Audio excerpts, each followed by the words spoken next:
جب برطانوی حکومت سے یہ پوچھا جاتا ہے کہ البتہ اس بات کی آپ تصدیق کر سکتے ہیں یا نہیں کر سکتے، تو برطانوی حکومت کی جانب سے ایک بڑا منفرد سا بیان آتا ہے، اور وہ بتاتے ہیں کہ ہمارے غزہ کے اوپر جو یہ جاسوسی جہاز چل رہے ہیں، جو غزہ کی ہوائی نگرانی 24 گھنٹے کر رہے ہیں،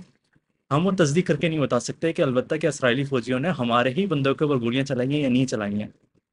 یعنی کہ مغربی منافقت اس حد تک جا چکی ہے، اس حد تک گری ہوئی ہے کہ اگر اسرائیلی چاہے تو ایک برطانوی شہری تک کو مار دے، اور یہ لوگ صرف اور صرف اسرائیل کے پیڑ چوم رہے ہوں گے۔ آج ایک اور خبر آتی ہے، ایک رپورٹ شائع ہوتی ہے ایک فلسطینی کمیشن فار ڈیٹینیز کے جانب سے،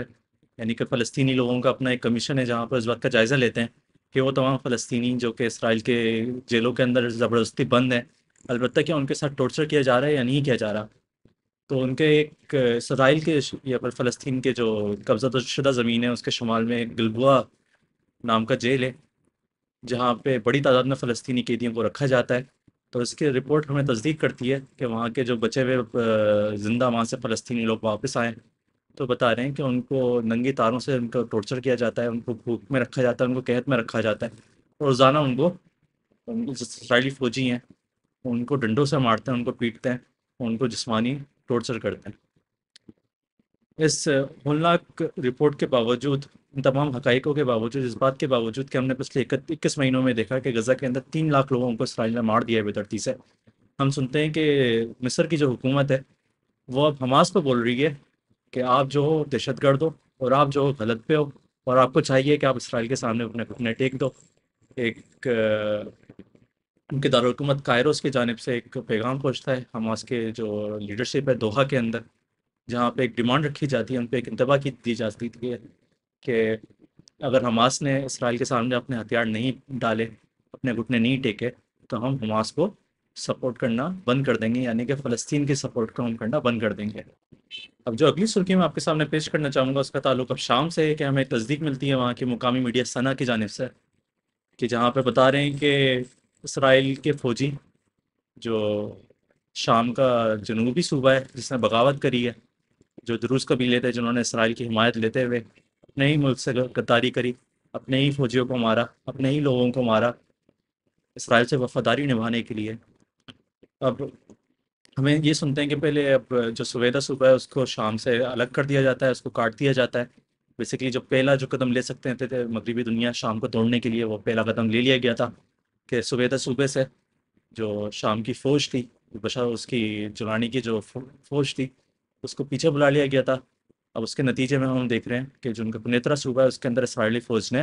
اپنے فوجیوں کو بھیجنا شروع کر دیا ہے، وہاں پہ مزید چیک پوائنٹس بنانے شروع کر دیے ہیں۔ اب جو در حقیقت اب دسمبر سے یہ حالت چلتی ہوئی آ رہی ہے کہ جو اسرائیلی فوج ہے وہ شام کے زمین پہ اس حد تک گھسی ہوئی ہے کہ وہ ان کے دارالحکومت دمشق سے صرف 20 کلومیٹر پیچھے ہے۔ اور وہاں پہ ہم نے کچھ دنوں پہلے ایک تصاویر بھی دیکھی تھی کہ شام کے جنوب میں مختلف صوبوں کے اندر اسرائیلی فوجی نظر آ رہے تھے، ان کے کرنل لیول کے ان کے جو فوجی ہیں وہ نظر آ رہے تھے، وہاں کے مقامی لوگوں سے مل رہے تھے، وہاں پہ کچھ اپنے دستاویزات لے کے آ رہے تھے، وہاں پہ ایک پراپر ایک کوشش کی جا رہی ہے کہ سفیدہ صوبے کو کس طرح توڑ دیا جائے۔ تو اس کا جو اگلا قدم ہے وہ یہی ہے کہ اب اسرائیلی فوج نے قنیطرا صوبہ پہ ایک قبضہ کرنا شروع کر دیا ہے۔ ہمیں جو تصدیق ملی ہے وہ یہ ملی ہے کہ 5 کم سے کم اسرائیلی فوجیوں کی گاڑیاں تھیں جو کہ ان کے جنوب میں الرافد اور الحران گاؤں کے یا پھر شہروں کے قریب وہاں پہ ان کا گزر ہوا ہے، اور کم سے کم 2 اسرائیلی ٹینکیں بھی ہیں، یعنی کہ ان کی جو میرکاف ٹینکس ہیں وہ بھی شام کے اندر اب نظر آنا شروع ہو گئی ہیں پہلی مرتبہ۔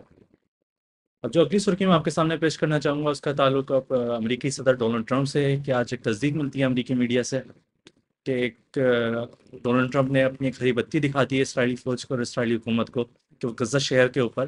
اپنا عسکری آپریشن شروع کر سکتے ہیں، اور غزہ شہر کے اوپر قبضہ کر سکتے ہیں، اور ان کو مکمل طور پر امریکہ کی حمایت حاصل ہے۔ اس کے ساتھ ساتھ ایک اور تصدیق ہمیں ملتی ہے کہ 15 اگست کو امریکی صدر ڈونلڈ ٹرمپ اور روس کے صدر ولاڈیمیر پیوٹن کی ایک ملاقات ہونے والی ہے، جس کا متن ہوگا روس اور یوکرین کی جنگ۔ اور اب جو چہمہ گوئیاں چل رہی ہیں مغربی میڈیا اور مغربی انٹیلیجنس کے اندر وہ یہی ہے کہ ممکنہ طور پر ٹرمپ کی جانب سے ایک حکم آنے والا ہے یوکرین کی حکومت کے اوپر کہ میں نے تمہاری ملک کو توڑنے کا فیصلہ کر لیا ہے۔ اب یہ جو 4 یا 5 صوبے ہیں جو کہ روس نے بول دیا کہ اب ہمارے ہو چکے ہیں، جو یوکرین کے تھے، وہ اب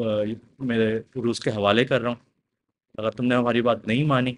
تو ہم تمہارے حکومت کو بھی گرا دیں گے، ہم تمہاری فوج کو بھی گرا دیں گے، ہم تمہارے پورے معاشی نظام کو گرا دیں گے، اور ہم تمہارے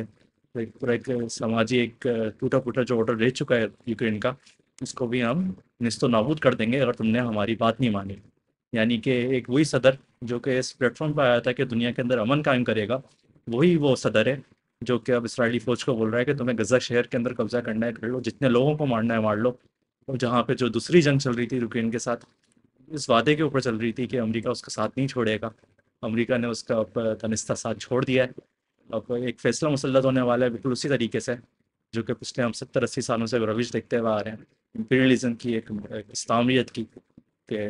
جو امریکی بادشاہ جو چاہتا ہے وہ دنیا کے اندر کر دکھاتا ہے۔ یہاں پہ اپنے پوڈ کاسٹ کا اختتام کرتا ہوں، امید ہے آپ کو میرا کام پسند آیا ہو۔ اگر آپ کو پسند آیا تو ویڈیو کو لائک کریں، چینل کو سبسکرائب کریں۔ بہت بہت شکریہ، السلام علیکم۔